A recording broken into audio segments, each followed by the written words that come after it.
시간에 살아계신 하나님의 음성이 우리의 마음을 녹이고 또 우리의 빈 곳을 채워주는 놀라운 은혜의 시간 되게 하여 주시옵소서. 감사드리며 예수 그리스도의 이름으로 기도하옵나이다. 아멘. 할렐루야. 서로 세워지다 라는 제목으로 같이 말씀 나누도록 하겠습니다. 준비한 설교 말씀은 아닌데 갑자기 생각난 말씀을 드리고 싶어서 먼저 그 말씀을 드리고 설교를 이어가도록 하겠습니다. 제가 얼마 전에 새벽 예배 때에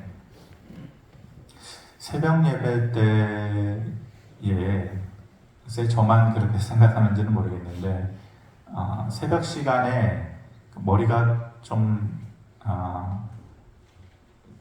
깨어날 때가 좀 있어요. 그러면은 준비하지 않은 메시지가 전달될 때도 있고 또 그것 때문에 저 역시 또 은혜될 때가 있고 그런데 이런 말씀을 드렸었어요. 제가 예배를 드리러 오는 거, 예배당의 발걸음을 옮겨 놓는 거. 우리가 주일날에 어떻게 보면은 일주일에 딱 한 번 예배 드리는 분들도 계시겠죠. 대부분 그럴 수도 있겠지만 새벽에도 나오고 수요에도 나오고 그러신 분들 말고 그러면은 대부분의 사람들이 교회 예배하러 나오면서 은혜 받기를 원해요. 당연하죠. 그렇죠. 예배하러 나오면서 은혜 받기를 원하죠. 그러면서 자기가 겪었던 일주일간의 삶을 생각해요. 아팠던 거, 또 힘들었던 거, 아쉬웠던 거, 슬펐던 거. 그래서 자리에 앉으면은 그거를 붙잡고 있어요. 하나님 이거 해결해 달라고, 하나님 이거 고쳐달라고.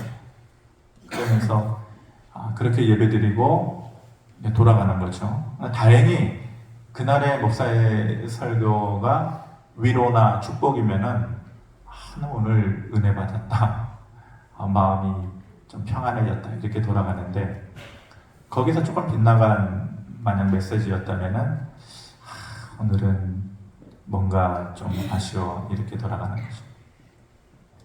그런데 제가 새벽 때 그런 말씀을 드렸어요.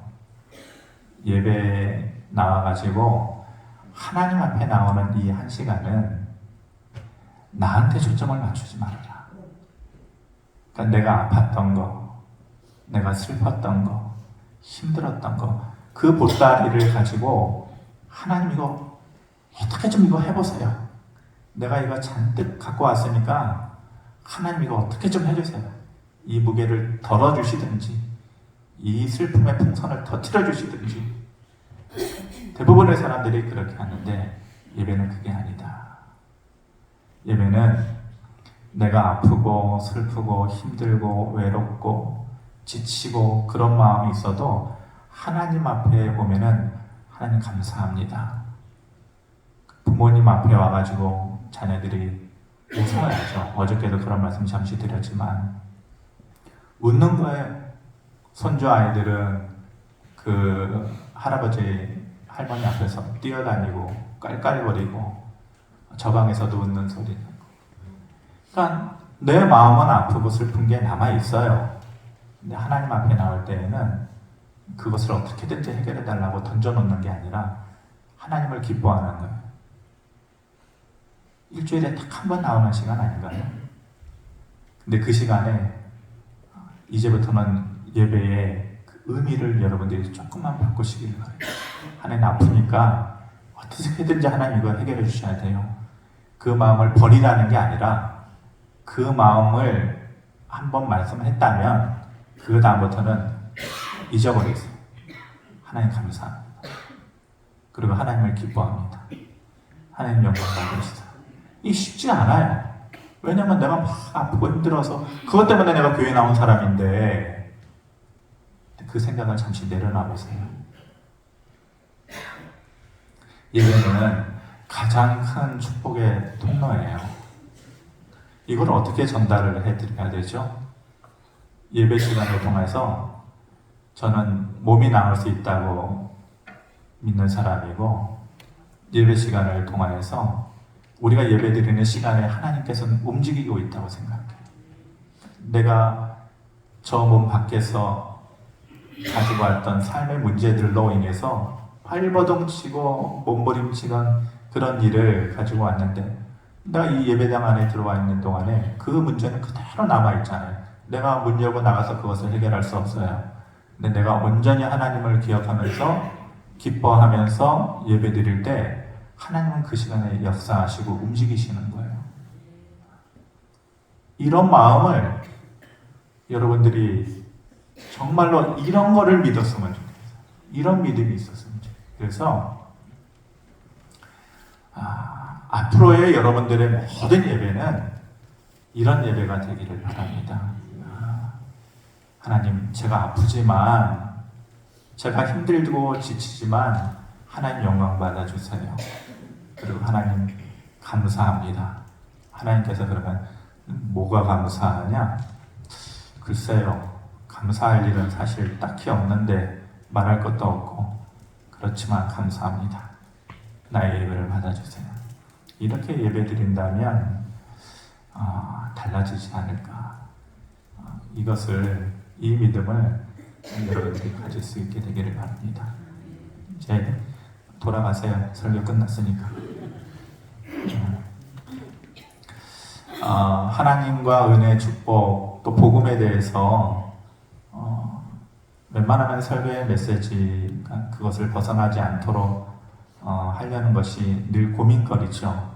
그래서 그 외의 얘기는 웬만해서는 하지 않으려고 노력을 하고 있는데, 오늘은 어저께 우리가 임직 감사 예배를 드렸습니다. 직분자를 세웠는데, 직분자를 세운 그 의미가 무엇이고, 교회는 또 그것으로 인해서 무엇을 기대해야 되고, 세워진 사람들이나 세워준 사람들이나 그것이 어떤 의미를 가지는지에 대해서는 제가 처음이자 마지막이라고 생각하고 간단하게 이 말씀을 드려야겠다 싶어서, 오늘은 복음과 은혜의 메시지는 아니지만은 처음으로 그 말씀을 전해드리려고 합니다. 오늘 목사님 말씀이 은혜롭지 않았네, 그렇게 생각지 마시기를 바랍니다. 어저께 임직식을 가졌는데, 제가 최근에 임직식을 한 두세 군데 갔었거든요.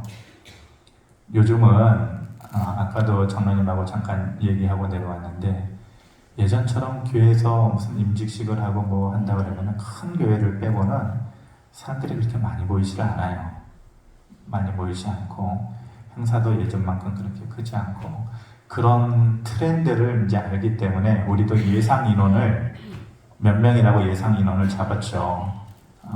예산을 또 세워야 되니까. 그런데 어저께 전도사님이 이제 저희 예배 드릴 때마다 출석 누가 했나 그거를 이제 저한테 보고하는데, 목사님 혹시 필요할 것 같아서 어저께는 주일이 아니니까 온 사람들 명단을 이렇게 체크해가지고 가져왔는데, 보고 나니까 제가 깜짝 놀랐어요.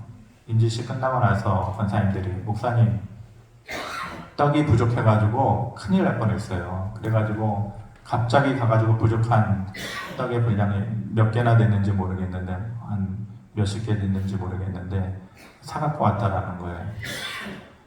예상치 못한 인원이 빗나간 거 저희 실수죠. 그런데 기분 나쁘지 않은 실수였어요.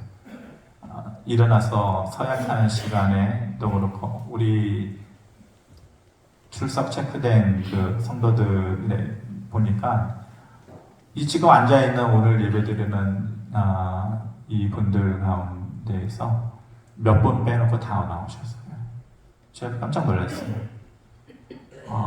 너무 마음이 감사했고, 또 이렇게 좋은 마음으로 임직식을 해서 직분자들을 세웠는데 그 의미가 계속해서 이어져 가야겠다, 그런 마음이었습니다.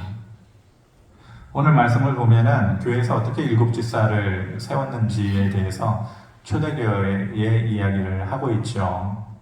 우리식대로 얘기하면 어떻게 직분자를 세우게 되었는지에 대한 스토리를 얘기를 해주고 있는 것이에요. 초대교회 당시에 교회가 커졌어요. 많은 사람들이 갑자기 개종을 하고 또 교회로 몰려들기 시작했죠. 일들이 많아지는 거예요. 특별히 오늘 본문의 내용은 구제하는 일. 그러니까 누구를 구제를 해야 되는데 헬라파 유대인들을 더 구제할 거냐, 히브리파 유대인들을 더 구제할 거냐, 덜 했냐, 더 했냐. 이게 말이 많아요. 사람이 많아지고 일이 많아지면은 꼭 삐걱대는 소리가 들리게 되어 있는 것이죠. 또 구제를 하는 문제에 있어서는 재정의 흐름이 있잖아요. 구제를 손으로만 하는 게 아니죠. 여러 가지 복잡한 문제들이 있었을 것이에요. 누가 덜 받고 더 받고 이런 문제들을 놓고 사도들이 고민이 된 거죠. 그래서 이건 아니다. 우리는 말씀과 기도하는 일에 전념해야 되는 사람인데 오늘 2절의 말씀을 보면 뭐래요? 말씀을 제쳐놓고 접대를 일삼는 것이 마땅치 않다. 우리의 본분은 하나님의 말씀을 붙잡고 연구하고 전하고 또 기도하는 일인데 구제하고 또 다른 일을 하는 것이 의미 없는 일이 아니라 이것을 조금 더 효율적으로 우리가 이 일에 전념하는 것이 이게 잘못된 거다. 마땅치 않다. 그러면서 일할 사람이 필요하게 된 것이죠. 그래서 일꾼을 세우자라고 결의를 하게 되는 것이죠. 여기서 확실히 구분하고 있는 것은 서로의 역할을 달리하고 있는 것. 이것을 우리가 분명히 해야 돼요. 어떻게 7지사를 세웠냐? 어떻게 해서 직분자를 세우게 되었느냐? 그 이유는 어떻게 해서 구분을 할 거냐? 무엇에 대한 구분이냐? 역할을 달리하는 거예요. 역할. 무턱대고 너는 이 일을 하고 너는 저 일을 하고 그렇게 구분하고 나누는 것이 아니라 누가 더 잘할 수 있느냐? 그 일에 대해서는 말씀을 전하는 자는 말씀을 전하는 자, 구제를 일삼는 자는 구제를 하는 일로, 가르치는 자는 가르치는 일로. 누가 그 일에 대해서 더 적합하고 더 잘할 수 있느냐를 따져서 역할을 분배를 해주는 것이에요. 서로 더 잘할 수 있는 일을 위해서 세워졌다라는 말은 반대로 얘기하면 이 사람은 이걸 잘해요. 그리고 이 사람은 저걸 잘해요. 그러니까 이 사람은 요거를 잘하지만 반대로 얘기하면 이 사람이 저 사람이 잘하는 것을 못한다는 얘기예요. 그러니까 이 사람은 이것에 특성화된 사람이라는 거예요. 그래서 역할을 우리가 확실하게 구분을 해놓자. 그리고 이 사람이 잘하는 것은 잘하는 대로 인정해주고 이 사람이 저 사람이 잘하는 것을 못하지만 그것을 자꾸 빗대어서 손가락질하고 또 비난하고 비판하지 말아라. 그런 의미가 담겨 있는 것이죠. 그래서 서로를 위해서 세워졌기 때문에 서로를 인정해주고 서로를 존중해 주어야 된다라는 것이 거기에 담겨져 있는 의미예요. 이것은 그렇게 해야만 서로가 세워져 갈 수 있다라는 것이죠. 이 질서는 직분자들과 성도들 간에도 필요하고 직분자들 간에도 필요한 것이에요. 직분자와 성도들 간에 어떤 마음이 필요합니까? 물론 직분자들은 직접적으로는 하나님께서 세우신 사람. 우리가 투표를 통해서 저 사람들을 세웠지만 1차적으로는 하나님께서 세우신 사람들이에요. 나는 저 사람을 직분자로 세워줬고 저 사람은 이제 나를 세워줄 것이다. 이런 마음이 필요해요. 직분자들과 성도들 간에는 그런 마음의 교류가 필요한 것이에요. 내가 저 사람을 세워줬다. 하나님을 대리해서. 그리고 이제 저 사람들은 나를 세워줄 것이다. 그러므로 내가 저 사람들을 인정해주고 존중해주고 이런 마음을 가져야 된다. 어떻게 잘하나 보자. 뭘 잘하나, 뭘 못하나 그거를 따지는 것이 아니고 잘할 수 있도록 기대해주고 또 밀어주는 그러한 마음이 직분자들과 성도들 간에 필요한 것이죠. 또한 이러한 마음은 직분자들 간에도 필요한 거예요. 직분자들 간에도. 저 사람이 나보다 더 잘할 수 있는 부분이 있지. 직분자들 간에 보면 왜 초대교회에 이 일곱 지사를 세웠다 그랬어요. 각자 잘할 수 있는 그 영역을 구분해 놓자 그런 거 아니에요? 아니 그렇게 아니면 한 사람이 잘할 수 있으면 다 하면 좋죠. 그럴 수 없어요. 이 사람은 이걸 잘하고 저 사람은 저걸 잘하고 또 이 사람은 또 다른 사람은 다른 영역을 잘하는 것이에요. 그래서 서로 간에 저 사람이 나보다 저것을 더 잘할 수 있지, 그것을 봐줄 줄 알아야 되는 것이죠. 못하는 부분을 보면은 서로가 무너지는 거예요. 잘하는 부분을 서로 인정해 주고야 존중해 주어야 서로가 세워지는 것이죠.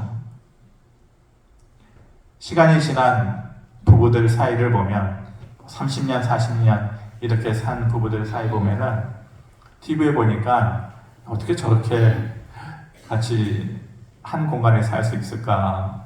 남자가 저녁 늦게 라면을 하나 끓여 먹으려고 그랬나 봐요. 그랬더니 곧바로 여자가 나와가지고 막 소리를 지르면서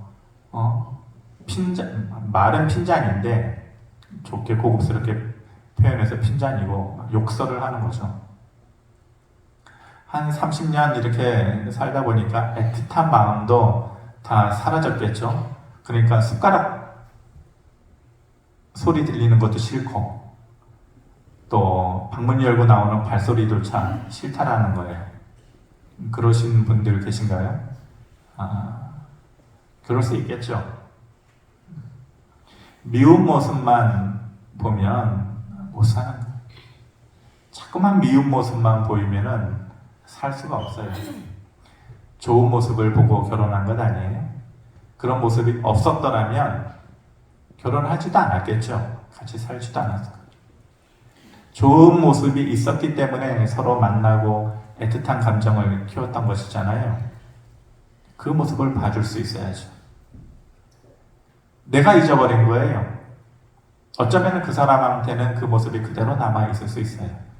근데 내 눈이 그것을 못 볼 수도 있는 것이에요.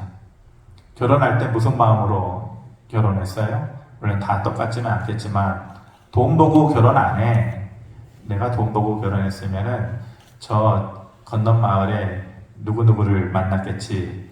그래도 돈은 없어도 이 사람이 성실하잖아. 아무리 술 마시고 고주망태가 돼도 내일 아침이면은 또 늦건이 일어나서 논일하고 밭일하고 그래. 저 정도면 됐지. 내가 무슨 돈 보고 살겠냐. 처음에 그런 마음으로 결혼했을 거란 말이에요. 근데 시간이 지나고 나니까 저 인간은 성실하긴 한데 돈은 못 벌어 온다고 맨날 그것으로 핀잔하니까 누가 잘못된 거예요? 그렇게 생각하는 내가 잘못된 것이죠. 그러니까 좋은 거를 봐줘야 되는 거예요. 좋은 거. 그래도 내가 아프면은 어찌됐건 일하다가도 쫓아오고 새벽에도 주물러주고 꾸벅꾸벅 졸면서도 다리 주물러주고 그 사람이 저 사람이지. 그러니까 좋은 것을 봐줄 수 있어야 되는 것이죠. 아이고 머리 쓸 줄은 몰라. 학교 다닐 때 얼마나 공부를 못했을까. 하지만은 머리 쓸 줄은 모르지만은 저 사람이 거짓말 하나는 안 하지. 그러니까 좋은 것을 봐줄 수 있어야 되는 것이죠. 오래된 사이면은 그것이 특히 부부라고 할 때에 자꾸 새로운 모습을 찾으려고 하지 말아요. 그것은 오해고 잘못된 거예요. 30년, 40년 살았는데 아내가 남편을 보면서 누구누구는 저렇대더라. 근데 당신은 맨날 똑같냐? 어떻게 이렇게 새로운 것이 없냐? 30년을 살았는데 뭐 새로운 게 있어요? 그러면 자기 그렇게 말하는 자기는 새로움이 있나요? 자기는 새로운 것을 보여주면서 저렇게 어떻게 인간이 새롭지가 못하냐. 30년, 40년을 살면 새로운 것이 있을 수가 없어요. 그런데 어디 가서 새로운 것을 자꾸 찾는 것이에요? 새로운 것이 없다고 실망하지 말고 오히려 그 사람이 지니고 있는 거, 그리고 잘하고 있는 거, 잘할 수 있는 거, 이런 것을 봐주고 인정해주고 좋은 것을 기억해주고 그래야지 서로가 세워지는 것이에요. 우리가 잘 알듯이 한자에 사람 인자는 다 아는 글자잖아요. 이렇게 두 변이 서로 이렇게 맞물려가지고 기대고 있는 것이잖아요. 이 형상이 두 사람이 이렇게 기대고 있는 그런 모습이에요. 그래서 등을 기대고 있으니까 이 사람은 기웃등에도 넘어지지 않고 이 사람은 받치고 있으니까 넘어지지 않고 덜 힘든 것이죠. 서로 지탱해 주는 것이고 서로 의존하는 것이고 서로 세워주는 것이에요. 인간이라는 것이 바로 그런 존재라는 것이에요. 가정도 마찬가지고 교회도 그런 것으로 유지되어야지 서로 세워지는 거죠. 직분자는 왼쪽의 핵이에요. 사람인 자를 봤을 때에 직분자로 세워진 사람이 만약 왼쪽의 핵이라면 성도들은 오른쪽의 핵이죠. 그렇게 세워지는 것이. 저 사람은 나를 지탱해주고 나는 저 사람을 세워주고 그런 관계가 되어지는 것이에요. 저들의 권위를 인정하지 않고 깎아내리는 것은 결국은 내가 내려앉게 되는 것이에요. 그것이 무너지면 나는 서 있나요? 이게 무너지는데 이쪽의 핵이 어떻게 머물러 있을 수 있어요? 맞물려 있어야 서로 의존하고 세워져야 살아가는 거예요. 한쪽이 무너지면 이쪽도 무너져요. 어저께 우리가 직분자 서약을 하면서 성도들도 일어나가지고 서약을 했죠. 그러면서 누구누구는 장로로, 누구누구는 안수지사로, 누구누구는 권사로 이렇게 세워주고 또 그들을 위로해주고 존중해주고 복종하시겠습니까? 세 가지를 제가 연거푸 물어봤어요. 여러분들 다 네라고 대답했잖아요. 네라고. 위로해주고 또 복종하고 그리고 그들을 존중해 주어야 되는 것이죠. 특별히 무엇을 인정을 해 줘야 될 것인가? 세 가지의 것을 인정을 해 줘야 돼요. 뭐냐? 수고, 그리고 아픔, 그리고 권위. 이 세 가지를 인정하죠. 기억하시기 바랍니다. 그들의 권위를 인정해 줘요. 누가 세운 자리냐? 하나님께서 계획하셔서 택하신 자리예요. 그 권위를 먼저 인정해 주어야 돼요. 그리고 수고를 인정해 줘야 돼요. 여러분들이 교회에 와가지고 이렇게 예배드리는 한 시간의 예배를 위해서 많은 손길들이 뒤에서 움직여요. 주중에도. 교회에 뭐가 나갔다. 예를 들어서 십자가에 불이 나갔다. 아니면 정화조가 어떻게 됐다. 갑자기 비 오는 날 물이 넘쳐서 차고 넘쳤다. 뭐가 막혔다. 전기가 끊어졌다. 엘리베이터가 갑자기 멈춰 섰다. 많은 일들을 여러분들이 다 알지 못하잖아요. 누군가의 손길이 있기 때문에 그때 조치가 취해지고 그 일이 행해지는 거예요. 누군가의 수고가 있는 거예요. 직분자들의 수고가 있는 것이.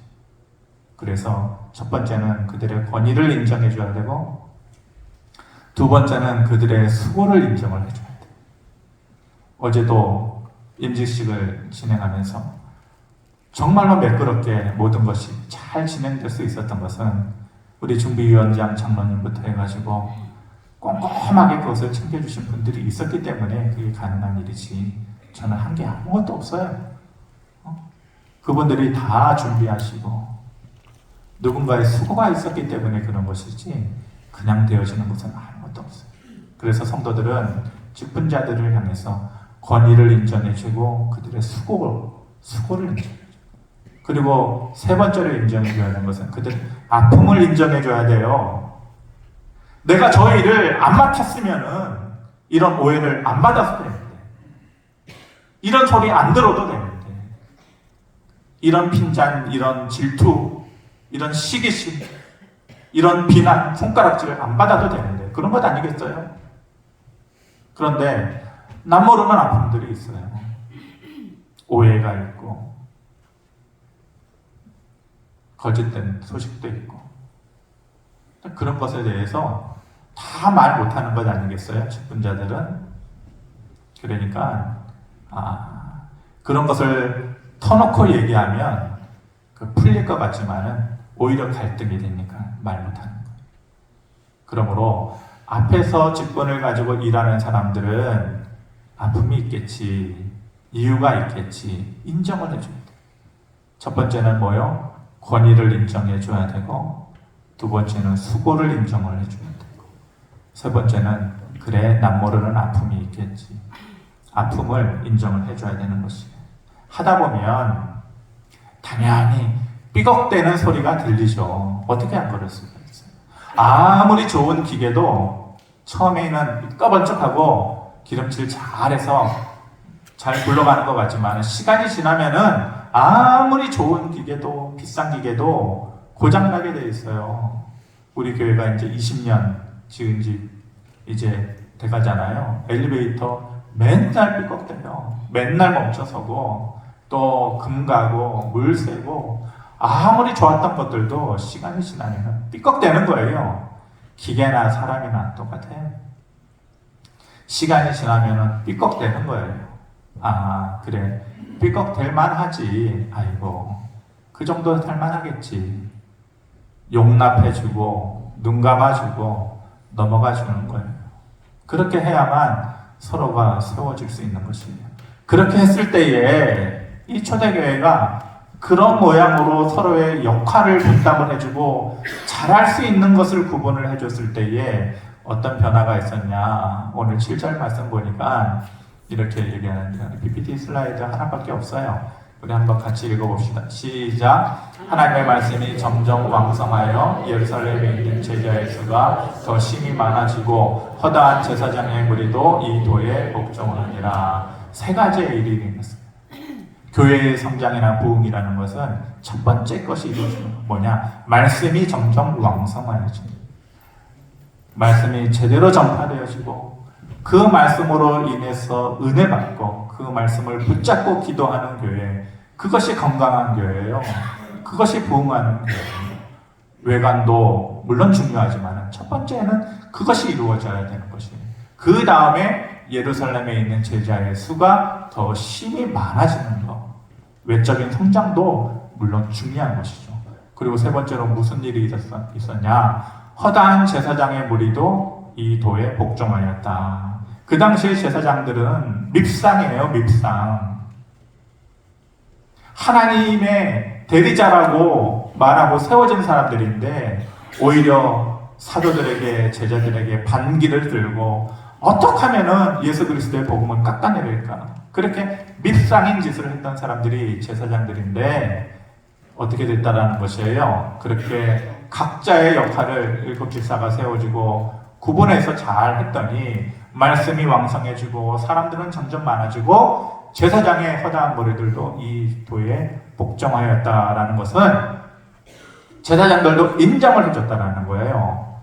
그래서 제사장들이 제자들과 집사들을, 그리고 집사들과 제자들은 또 제사장들을 어떻게 해줬다라는 거예요? 복종하였다라는 것은 서로 세워줬다는 거예요. 그렇게 서로 깎아내리고 욕하고 비난했던 관계에서 서로가 서로를 세워주는 건강한 공동체의 모습으로 초대교회의 모습이 변화되게 되었다는 거예요. 저는 우리 교회도 이런 모습이 새로운 직분자들을 통하여서 이런 모습이 생겨나게 되어지기를 바랍니다. 말씀이 세워지고 사람들도 더 많아지고 가장 중요한 것은 서로 복종하고 서로 세워주는 그러한 건강한 믿음의 공동체가 되어지기를 바랍니다. 제가 여러분들이 직분자들을 바라볼 때에 이런 마음이었으면 좋겠어요. 제가 처음 목사 안수를 받을 때에 그때 얼마나 힘들게 목사의 길을 걸어갔겠어요. 그 얘기를 할 수는 없고 직장생활 그만두고 힘들게 공부해서 목사 안수를 받는 그때에 그 마음을 어떻게 잊을 수 있겠어요?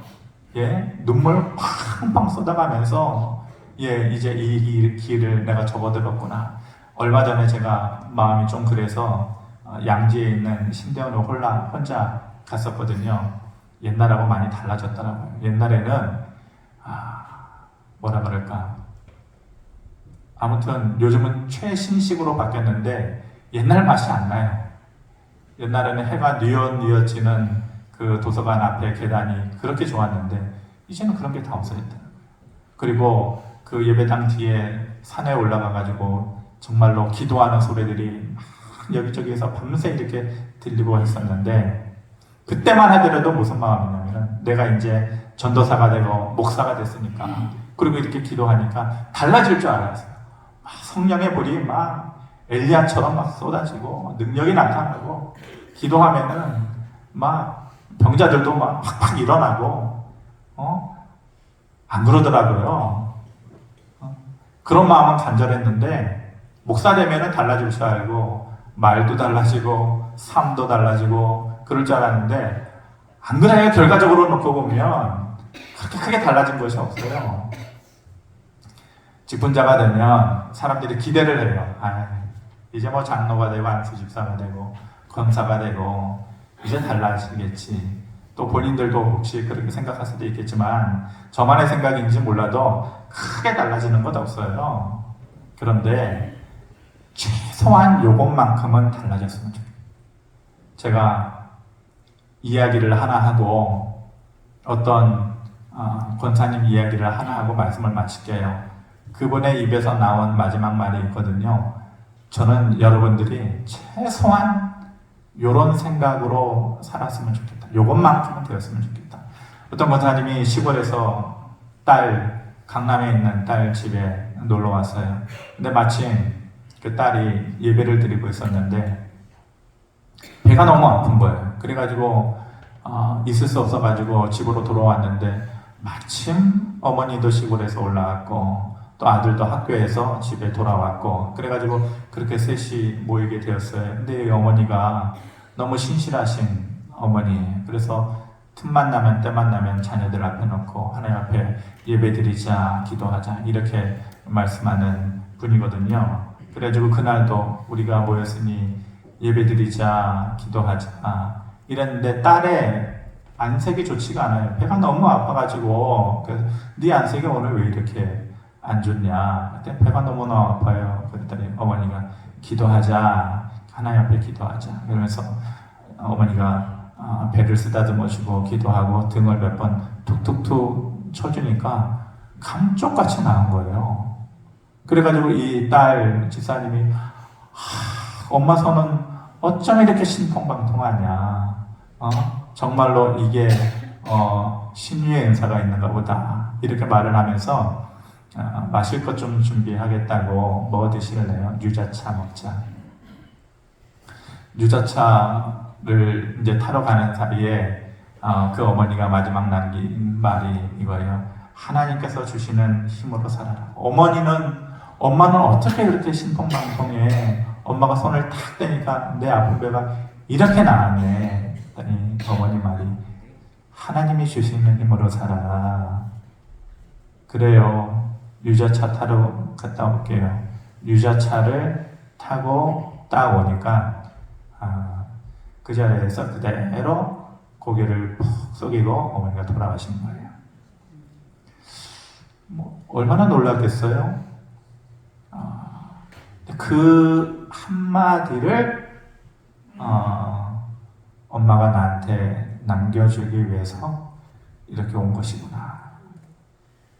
평생 잊지 못할 그 한마디가 되겠죠.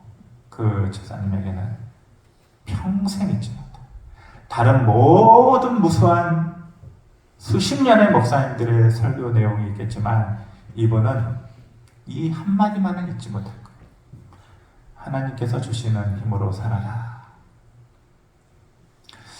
저는 직분 받으신 분들 다른 분들도 마찬가지고 다른 걸로 살려고 하지 마시고 인간적인 머리나 열심도 중요하겠지만 이제는 교회 일을 하는 데 있어서나 섬기는 일이냐 모든 일에 있어서 하나님께서 주시는 힘으로 살아라 하면서 등 톡톡 두세 번 두드려 주셨던 그 권사님 얘기를 우리 모두가 기억하면서 다른 무엇보다도 이것만은 내가 기억하고 살아야지. 직분자들은 그런 마음으로 살았으면 좋겠고 또 우리 성도님들은 그런 직분자들을 인정해주면서 서로 세워지는 그런 교회 공동체 되어지기를 바랍니다. 마음 가운데 있는 오늘 새벽 예배 때에 요셉의 이야기를 했거든요. 미운 마음은 내려놓으시고 눈의 힘도 빼시고 미운 마음은 독과 같은 약이라고 그랬어요. 미운 마음은 자기를 죽여요. 미운 마음이 있으면 그 사람을 죽이고 싶은데 그 사람을 죽일 수는 없어요. 그 마음이 나를 죽이는 거예요. 그러니 좋은 것을 보고 서로 세워줄 줄 아는 그런 건강한 교회 되기를, 그런 가정들 되기를 바랍니다. 고마우신 아버지 하나님 은혜 감사합니다. 좋은 사람들을 세워주었으니 우리는 그들을 세워주고 저들은 우리를 세워주고 그렇게 하나님 안에서 서로 세워져가는 귀한 공동체 되게 하여 주시옵소서. 예수님의 이름으로 기도하옵나이다. 아멘. 예물 드리겠습니다.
아버지 하나님 감사합니다. 우리를 향해서 계획하신 하나님의 뜻이 우리의 생각 그 이상으로 늘 넘쳐나게 우리의 삶 가운데 펼쳐지고 열매 맺게 되어지기를 원합니다. 하나님께서 주시는 힘으로 살아가는 모든 봉성교회 성도들 되게 하여 주시옵소서. 광야 같은 삶에서, 그 세상에서 지칠 만한 일들 많고 눈물 흘릴 만한 일들 많고 가슴 부여잡을 만한 일들 많겠지만 하나님께서 주시는 위로의 분량이 항상 그것보다도 더 조금씩